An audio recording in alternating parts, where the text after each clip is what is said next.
তোমাদের যেরকমটা আমি ঠিক বললাম যে অষ্টমীর দিন দুপুরবেলায় আমরা খুব একটা কোথাও ঘুরতে যাইনি, কারণ রাতে আমাদেরকে বেরোতে হবে। তো দেখতেই পাচ্ছ আমরা রাতে বেরিয়ে গেছিলাম ঠাকুর দেখতে দেখার জন্য। তো প্রথমেই আমরা চলে গেছিলাম হচ্ছে যে লালবাগের দিকে। তো লালবাগের দিকে আমাদের খুব একটা ঘোরা হয়েছিল না, আর তারপরে চলে গেছিলাম আমরা আজিমগঞ্জে। দেখো কি সুন্দর হয়েছে থিমটা কিন্তু মুর্শিদাবাদের মধ্যে ফার্স্ট হয়েছে, আর এটার নাম হলো দীঘার জগন্নাথ ধাম। খুব ভালো করেছিল, দেখতেই পাচ্ছ এদিকে রাধাকৃষ্ণর মূর্তি, আর এদিকে দেখতে পাচ্ছ জলের সিস্টেম রাখা আছে। আমার এটা দেখতে খুব ভালো লেগেছিল যে মানে মানুষ তো ঘুরতে ঘুরতে টায়ার্ড হয়ে যাচ্ছে, জল চেষ্টাটা প্রচুর পাচ্ছে, তো জলের ব্যবস্থাটা দেখে খুব ভালো লাগলো। তো যাই হোক, এরপর আমরা চলে গেছিলাম ভেতরে, দেখতে পাচ্ছ আর ভেতরটা কত সুন্দরভাবে সাজানো চারিদিকটা। আর এরপরে নিজের একটু ভিডিও করে নিলাম, আর তারপরে চলে যাচ্ছিলাম ভেতর দিকে মেন ঠাকুর দেখার জন্য। তো দেখতেই পাচ্ছ এখানে যে মেন যে এই যে দেখতে পাচ্ছ জগন্নাথ ঠাকুর। তো এটা দেখার পর আমরা চলে গেছিলাম দুর্গা ঠাকুর দেখার জন্য। দুর্গা ঠাকুরটাও দেখো কিন্তু ভীষণ সুন্দর করেছে, চোখ তো যাচ্ছিল একদম মুকুটের দিকে। তো যাই হোক, ঠাকুর দেখার পর খুব গরম লেগে গেছিলো, তাই একটু কুলারের সামনে দাঁড়িয়ে হাওয়া খেয়ে নিচ্ছিলাম। তারপরে চললাম আবারও অন্য প্যান্ডেল দেখার জন্য। আর এদিকে দেখতে পাচ্ছ রাস্তাগুলো কত সুন্দর সাজিয়েছে, পুজোর সময় কিন্তু একটা আলাদাই লাগে। তো যাই হোক, এই শার্টটা ওকে আমি দিয়েছিলাম, ও পরেছিল একদম পোড়া খয়েরি কালারের, আর আমি দেখতে পাচ্ছ শর্ট ড্রেস পরেছিলাম। আর রাস্তাটা দেখো খুব ভালো লাগছিলো দেখতে, আর অনেকটা টুনি লাইট দেওয়া ছিল এরকম। তো যাই হোক, এদিকে দেখতে পাচ্ছ আমরা চলে যাচ্ছিলাম আর একটা প্যান্ডেল দেখার জন্য, আর একটা প্যান্ডেল হপিংয়ের জন্য, যেটা ছিল হচ্ছে যে রানীবাগানে ঠাকুর দেখার পর দেখতে পাচ্ছ আমি এখানে একটু ভিডিও করে নিচ্ছিলাম, আর প্লাস্টিক পড়েছিল তাই রাস্তাটাকে একটু ক্লিয়ার করে নিচ্ছিলাম।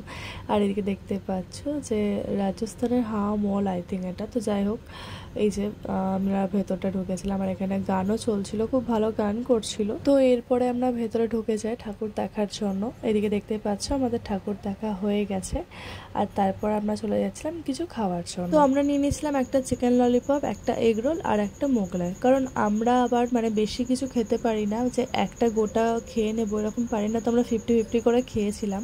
আর আমরা খেয়েছিলাম মোহনের সামনে যেই রেস্টুরেন্টটা আছে মানে বাইরের আর কি, তো সেইখানটায় আমরা খেয়েছিলাম, ওখানে খাবারটা খুব ভালো পাওয়া যায়।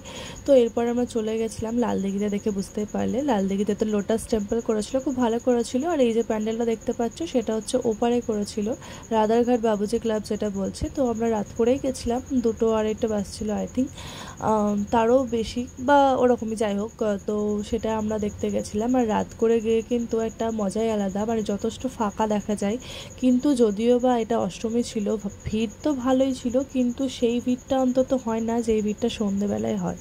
তো যাই হোক, সেই কারণে এইবার পুজোতে সারা রাত ঘুরে বেরিয়েছি। আর তারপরে দেখতে পাচ্ছ আমরা ভেতরে ঠাকুরটা দেখতে চলে এসেছিলাম, বাইরে অনেকক্ষণ লাইটিংটা দেখেছি। ভেতরে গিয়ে মায়ের মুখটা দর্শন করার পর আমরা বেরিয়ে যাই। আর তারপরে আমার বর বলছিল ভিডিওতে তোমাকে একদমই দেখা যাচ্ছে না, কিছু বোঝা যাচ্ছে না। তো আমি বললাম ঠিক আছে, যেটুকু দেখা যাচ্ছে সেটুকু যথেষ্ট। তো দেখতেই পাচ্ছ এরপরে আমাদের প্যান্ডেল দেখা হয়ে যায়, ঠাকুর দেখা হয়ে যায়। তারপরে আমরা চলে যাচ্ছিলাম আর একটা ঠাকুর দেখার জন্য। তো আমরা গেছিলাম মেডিকেলের সামনে যে প্যান্ডেলটা হয়েছিল, এটা মনে হয় পাঞ্জাবের একটা কিছু হয়েছিল, আমি জানি না। তো যাই হোক, তোমরা যদি জেনে থাকো বলে দেবে আমাকে, মানে আমি ভুলে গেছি, এত ঠাকুর দেখেছি যে ভুলে গেছি। তো যাই হোক, এই ঠাকুরটা দেখিয়ে তারপরে চলে যাচ্ছিলাম আমরা বাড়ি। আর সত্যি বলতে এত পরিমাণে ঠাকুর দেখেছি যে নামই ভুলে গেছি। তো যাই হোক, এরপরে একটা আইসক্রিম কিনে নিয়েছিলাম, একটা না সরি 2টো আইসক্রিম কিনে নিয়েছিলাম। আর ওয়েদারটা দেখো জাস্ট কিভাবে মেঘ চমকাচ্ছে, তো বেশ ভালোই লাগছিলো একদিক দিয়ে। তো এইদিকে দেখতে পাচ্ছ স্কোয়ারটা তো পুরো ফাঁকা হয়ে গেছে। তো তখন বাজছিল হচ্ছে যে 3:23 যখন বাড়ি যাব, আর দেখো 3:24 হয়ে গেল। তো যাই হোক, এই টাইমে আমরা বাড়ি ঢুকেছিলাম অষ্টমীর রাতে। তো এই ছিল ভিডিও, দেখা হবে আবার অন্য কোনো ভিডিওতে, মানে নবমীর দিনের ভিডিও নিয়ে খুব তাড়াতাড়ি আসছি। তো এই ছিল ভিডিও, টাটা বাই বাই।